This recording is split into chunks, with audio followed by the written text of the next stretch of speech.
My mother-in-law brought my ex-husband to sabotage my wedding, so I let her taste real isolation. And watched her lawsuit crumble in silence. I, a 38-year-old female, found love again with my wonderful husband, a 34-year-old male, after a horrible 10-year-long relationship with my ex that ended in a lot of pain and heartbreak for me. I had honestly given up on love and relationships and expected myself to become a crazy cat lady. When I met my husband at a friend's wedding, he was a friend of the groom, we met at the open bar and started talking, and that was it. We were basically stuck to each other for the whole evening. It was like some rom-com, and at the end of the night, when we finally said goodbye after exchanging numbers, I felt butterflies in my stomach after ages. We met again the very next day, and the rest is history. It has been almost 2 years since my friend's wedding, and every day with him has been a fairy tale. He proposed to me on our first anniversary, and in the last 6 months, we planned our wedding and got married. My relationship is perfect for me, but there has always been one little, or not so little, problem. By that, I mean my mother-in-law. My relationship with my mother-in-law was rocky from day one. When I first met her, I could sense the disapproval radiating from her.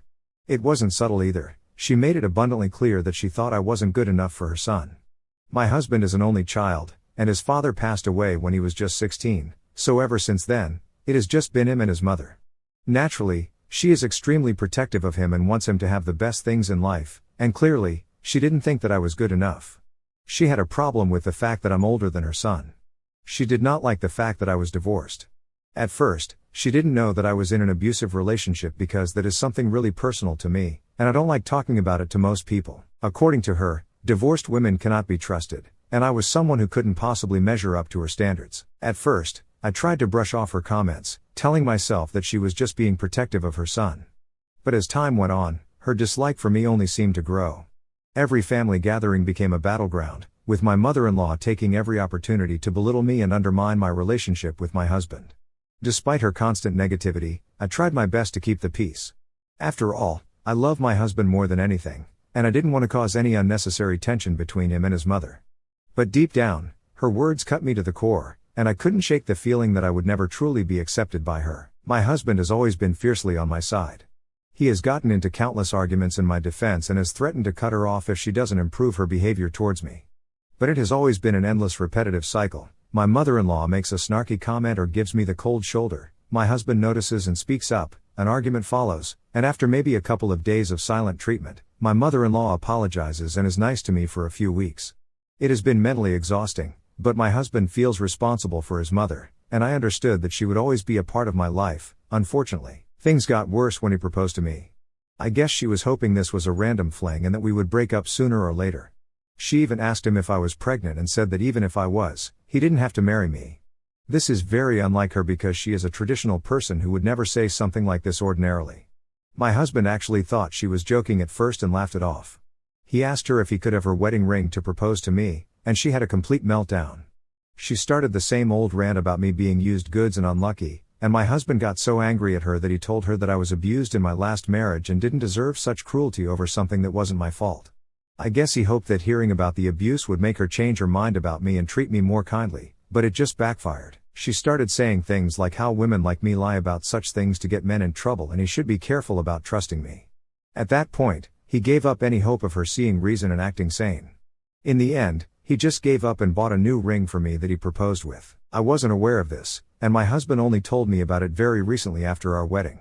He apologized to me for speaking about my past in my absence. I didn't mind at all because I knew he was just trying to do his best for me, and that's all I cared about. From the engagement to the wedding, we purposefully avoided my mother-in-law. My husband did see her a few times, but he made sure that I didn't come across her once. It went to the point where I actually noticed and asked him why he was not letting us meet at all, but he just brushed me aside, saying stuff like he didn't want her to upset me by saying something stupid as usual. That made sense to me. Now I know that he was protecting me from those ugly allegations. I had dreamed of this moment for as long as I could remember, walking down the aisle towards the man of my dreams, surrounded by our loved ones, ready to embark on a new chapter together. Everything was perfect until it wasn't. My wedding was an outdoor garden wedding, and there was unexpected rain in the morning, so I was really stressed from the beginning.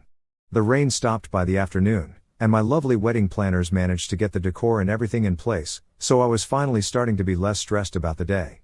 I know that at almost 40, it shouldn't be such a big deal for me, but I just wanted to have my perfect day after all that my last marriage put me through. I walked down the aisle with my dad, and it was just like my dreams. I was the happiest bride and couldn't wait to say my vows.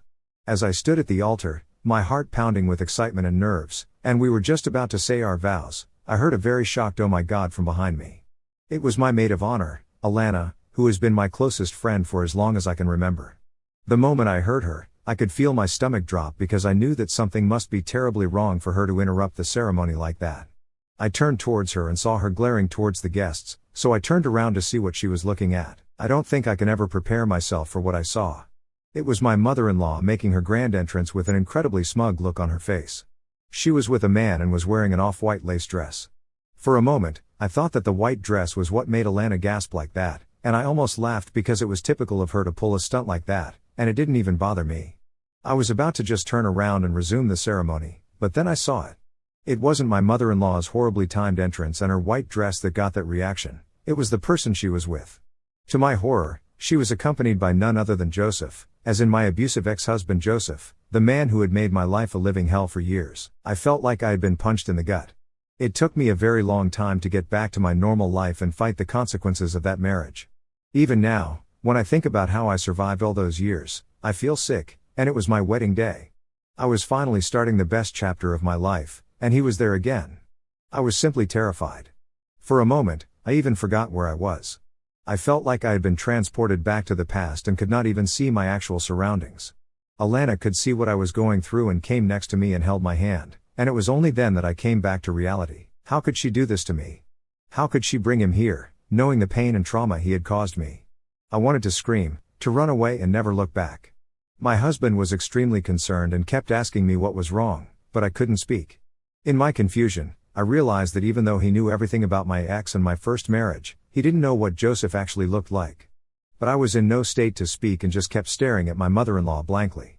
I saw Alana say something to my husband, but I didn't hear what she said, and before I could do anything, my husband, my rock, sprang into action. He didn't hesitate for a second. With a determined look in his eyes, he marched over to his mother and my ex, and in a voice that broke no argument, he told them to leave. It was like something out of a movie. The tension in the room was palpable, and I held my breath, waiting for what would happen next. My mother-in-law, of course, refused to leave and said that she had a right to stay and watch her son get married. He told her that he had been very patient with her so far, but she had taken things too far this time. He said that if she didn't leave immediately, we would call the cops on her. She said that we couldn't do that because she had done nothing wrong. At that point, I felt actually sick and needed to sit down. My bridesmaids and my mom were doing all that they could to calm me down. I wasn't even aware of all the things that were happening there because I had to sit down and breathe.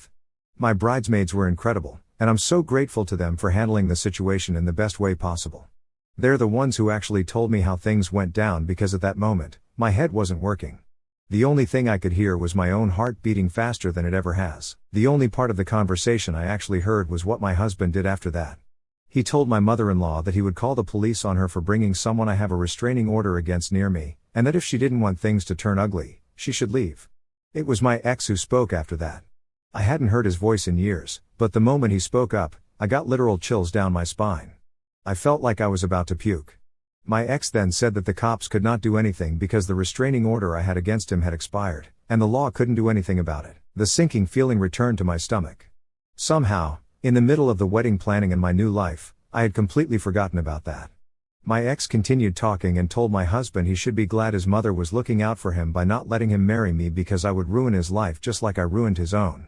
There were actual gasps from the guests.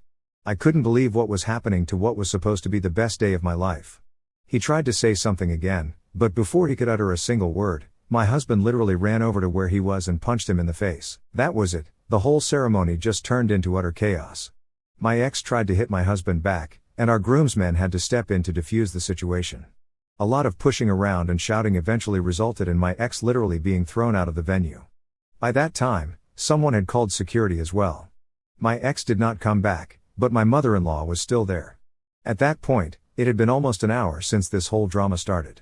In my head, I had accepted that my wedding was over and I wasn't getting married that day. I was at a stage where I wasn't even feeling sad, I was just numb. My bridesmaids had taken me inside, and I was sitting in the dressing room alone because I had sent everyone away to get some breathing space. I was wondering what to do now when I heard a knock at the door and saw it was my husband. He asked me if he could come in, and of course, I said yes. He sat down and apologized to me for everything that happened. He said that he should have been firmer with his mom from the very beginning and not let things come this far in the first place, and he asked me to forgive him. I couldn't believe this man. I was there blaming myself for everything that happened, and here he was asking for forgiveness. I broke down, and we both started crying. After I was more stable, I told him that he had nothing to apologize for. We just sat in silence for a while, holding hands. After a while, he told me that he had asked the guests to leave and only our wedding party was there, and although it is not how we hoped things would be, he would want nothing more than to get married to me. I wasn't sure I could walk down the aisle again after what had happened, but looking at his hopeful face, I just couldn't say no. So, I walked down the aisle to my best friend and biggest supporter, and this time, we said our vows looking into each other's eyes without any interruptions, and we got married with only our closest friends as witnesses. After the ceremony, we danced and had a little intimate reception and donated all the leftover food. We came back to our home as man and wife for the first time, and all the bad things that happened to me seemed like a distant nightmare. We went on our honeymoon and didn't talk about the ceremony or my mother-in-law once. I tried to bring it up a few times, but my husband would not let me, saying that we shouldn't talk about such things during such happy times because they had already tried to sabotage our happiness once. I was curious but agreed with him. But throughout the honeymoon, he was acting kind of suspicious, nothing major, but he took a lot of phone calls, and every time I would ask him who it was, he said work. This was unusual because his workplace has been really good with not bothering him on our vacations. We have gone on multiple trips before this. I asked him if there was any trouble, but he brushed me off, saying they were just busy and so he needed to help out a bit to make it easier. It still seemed weird to me, but I trusted him completely and focused on enjoying our time together. Our honeymoon was 2 weeks long, and we got back a few days ago, and I just couldn't control my curiosity again. Yesterday, I overheard my husband talk to someone on the phone, and he sounded really agitated, so I asked him who it was and if everything was all right. He tried to brush it off at first, saying that it's just work stuff and I didn't have to worry about it. But I knew that he was hiding something and wouldn't quit bugging him before he told me what was going on. So that is how I found out that ever since the disaster on our wedding day, my husband has been secretly fighting a whole battle with my mother-in-law, trying to get her to leave us alone. I have already mentioned that we have had many arguments in the past where he has intervened on my behalf, but that failed to actually make my mother-in-law listen. So he decided to take things a step further this time and do something that made it clear that he is serious about not wanting her in our lives anymore. Apparently, he had told my mother-in-law at the wedding itself that she would never see him again, but she didn't take him seriously, of course, and kept calling him during our honeymoon until he had to literally block her from everything. But that didn't work either because she kept calling his work every day to ask if he was there because he wasn't speaking to her. She pretended to be sick and said it was urgent, which made the receptionist at his job worriedly reach out to him even though he was on vacation. My husband knew that this was all just her creating drama to get his attention. She had faked being sick to get him to break no contact in the past as well, but this was the first time she had tried to get his work involved. My husband obviously didn't want his coworkers to find out about these things, so he had to unblock her and reach out. She was hysterical as expected and told him that she was extremely sick and needed him to come to her immediately. My husband told her that he didn't owe her anything and never planned on seeing her again, but if she was actually sick, then he could arrange for a nurse to stay with her for the time being. But he knew that there would be no need for this because there was no way she was actually sick. She threw another fit at that and said that she didn't want a stranger living with her when her own son was alive and well enough to do so.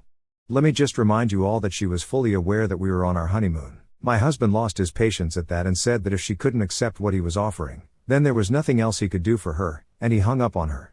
She wouldn't accept this, of course, and kept calling him relentlessly, but she would not stop calling. Things got to the point where my husband had to tell his secretary not to pick up her calls or take any of her messages anymore. It was around this time I noticed something was going on and confronted him. He was determined not to let her interrupt our honeymoon and upset me any further, so that very next morning, he called her and let her know that if she didn't quit her drama, she could say goodbye to the idea of ever seeing him again, and told her not to call anymore. He hung up before she could say anything more, and that seemed to work for the rest of our honeymoon, and she apparently did not call him again. But of course, nothing is as simple as that when it comes to her. She did wait until the honeymoon was over and we were back, and my husband thought that she had finally decided to leave us alone. He was wrong, of course. Apparently, she has become crazier than usual, and her lawyer reached out to my husband, saying that if he does not start responding to her and include her in his life, she would have no choice but to file an elder abuse case against him for neglecting her during a time of serious illness. When he asked what this serious illness was, my mother-in-law's lawyer said that we were causing her mental trauma by cutting her off, which was affecting her blood pressure among other things. I couldn't believe this. Let me just make it clear that my mother-in-law does not have a record of any blood pressure-related illnesses. This is nothing but a plot to make him feel guilty or just create enough of a scene to make him give up on the no contact thing. I know this, my husband knows this, and my mother-in-law definitely knows this, but of course, she would never admit it. The conversation I overheard my husband having yesterday was with his lawyer. Apparently, both my mother-in-law's lawyer and my husband's lawyer think that we should figure things out among ourselves instead of getting the courts involved. My husband's lawyer even said that even if we choose to fight this, it will be tedious, and family courts are usually soft on elders, and this would be little more than just a waste of time. So the easiest option seems to be us just sucking it up and my husband apologizing to my mother-in-law and breaking no contact. But he is still extremely upset over what happened at the wedding and doesn't want to just let it go and start over. We both know that this would just make my mother-in-law feel like she can continue to violate our boundaries and do whatever she wants with no consequences. My husband has been beating himself up over this and didn't want to tell me because he knew I would blame myself. He told me that he was okay with taking things to court and that if I didn't want us to be in contact with my mother-in-law, we would never be, no matter what it took. So he has left it to me. I am extremely conflicted and don't know what to do. On one hand, I have not and will never forgive my mother-in-law for what she did at my wedding, and I don't think that I can just go back to pretending nothing ever happened and have her in my life again. But also, I feel guilty about what my husband is going through and feel like I'm being the cause of all these problems and drama. I have considered just telling him that I am comfortable with him having my mother-in-law in his life, but in my heart, I know that I will never feel safe around her again. What to do for choosing to stay no contact with my mother-in-law even if it means legal and emotional complications for my husband. I did not expect such overwhelming support for my little rant. I truly appreciate all the kindness I have received through comments and private messages sent by you guys. I haven't been able to reply to you all, but I am reading everything, and it has given me a lot of clarity. Some of you suggested that my husband and I should just take my mother-in-law to court because since there are no actual medical records involved, she can't really prove that my husband and I have been neglecting her or causing her physical distress. I do agree with that and have considered that, but the whole issue here is that I don't want to be involved with lawyers and judges over what is essentially nothing but a tantrum being thrown by a grown woman. I have been talking to my husband, and we are considering breaking no contact with my mother-in-law. We have gone over every possible scenario, and at this point, I think it would just be simplest if my husband goes back to being in contact with her, although we have decided that even if the two of them are on talking terms, it does not mean that I will be as well. I never want to see my mother-in-law again, and I have made it clear. My husband agrees, and he will make it clear to my mother-in-law that she is not allowed to visit our home or make any contact with me ever. I am not 100% happy with how things have turned out to be, but I guess there is nothing more I can do. The only thing I can say is that at least I won't have to deal with that woman again. I'm trying to be positive and see it as the silver lining in all this drama. Some of you have also asked if I am considering taking any action against my ex. Honestly, I think it is not worth it. I'm sure it was my mother-in-law who reached out to him. I still don't know what she was trying to achieve there. Did she really think that my husband would leave me because my ex said I ruined lives? Maybe she was just trying to make me upset enough to back off from the wedding.